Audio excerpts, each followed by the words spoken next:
Saya Julfikri, saya siap untuk kebangkitan ekonomi milenial Sumatera Barat.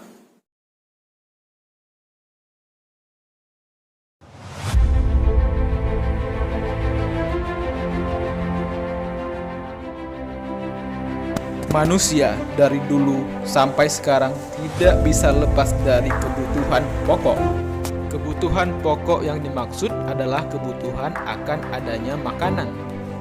Banyak cara untuk memperoleh makanan, namun sumber yang paling utama adalah dari tanaman pertanian. Produk pertanian akan selalu dibutuhkan sepanjang masa karena menyangkut hajat untuk hidup.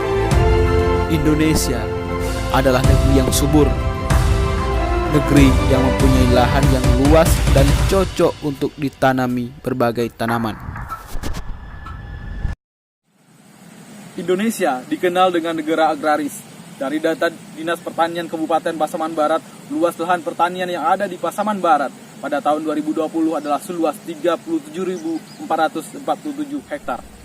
Belum lagi jumlah wilayah yang ada di Provinsi Sumatera Barat, apalagi jumlah luas lahan atau wilayah yang ada di negara Indonesia. Tentu ini potensi investasi pertanian yang besar. Dari sumber yang didapat, petani masih membutuhkan modal untuk mengelola lahan yang ada agar dapat meningkatkan hasil panen dan mengelola lahan yang belum terkelola oleh petani yakni sebanyak 2.740 hektar. Sementara petani rela meminjamkan uang kepada toke untuk modal usaha yang berpotensi kepada permainan harga oleh pemberi pinjaman di saat petani menjual hasil panen kepada toke tersebut. Inilah kami persembahkan solusi permasalahan tersebut.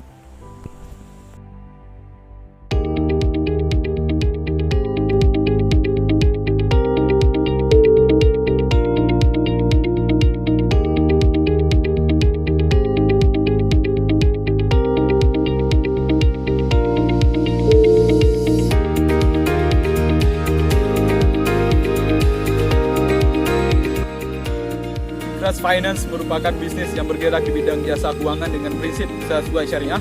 Tujuan utama bisnis ini adalah untuk menciptakan petani bisa tumbuh melalui pembiayaan yang sehat dan sesuai dengan prinsip dan kaidah syariah. Fokus utama dalam bisnis ini adalah ditujukan kepada para petani yang membutuhkan modal untuk mengembangkan usaha agar bisa cepat tumbuh dalam menghasilkan produk pertanian. Adapun tata cara atau skema pembiayaan adalah sebagai berikut. Pertama, petani mengajukan permohonan ke Fikrat Finance. Petani mengajukan sesuai kebutuhan untuk apa digunakan dana tersebut. Kemudian, Fikrat Finance akan melakukan analisa situasi ekonomi, personality, rancangan anggaran biaya, dan prospek keuntungan. Setelah disetujui, maka dana tersebut langsung cair dan bisa digunakan oleh petani. Semua akan mendapatkan keuntungan sesuai dengan akad yang digunakan pada saat melakukan perjanjian. Berikut akad yang digunakan. Yang pertama adalah akad mudharabah. Mudharabah kerjasama yang mana porsi bagi hasil 40/60. Kemudian akad musyarakah, kerjasama sama-sama punya modal dengan presentasi 70/30. Kemudian murabahah atau jual beli bisa dibayar secara cicilan ataupun pada periode tertentu. Kemudian yang terakhir adalah ijarah atau IMBT, secara sewa mulai dari harga 10.000. Serta produk lain sesuai kebutuhan, tentu sesuai syariah. Bagaimana? Ini investasi yang menjanjikan, bukan? Serta dapat mampu membantu para petani untuk mendapatkan pembiayaan sesuai syariah.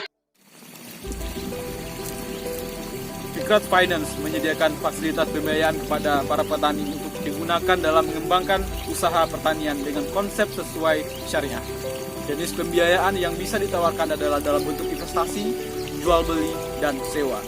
Kita kenal dengan akad mudharabah, musyarakah, muzaraah, dan akad ijarah serta akad syariah lainnya.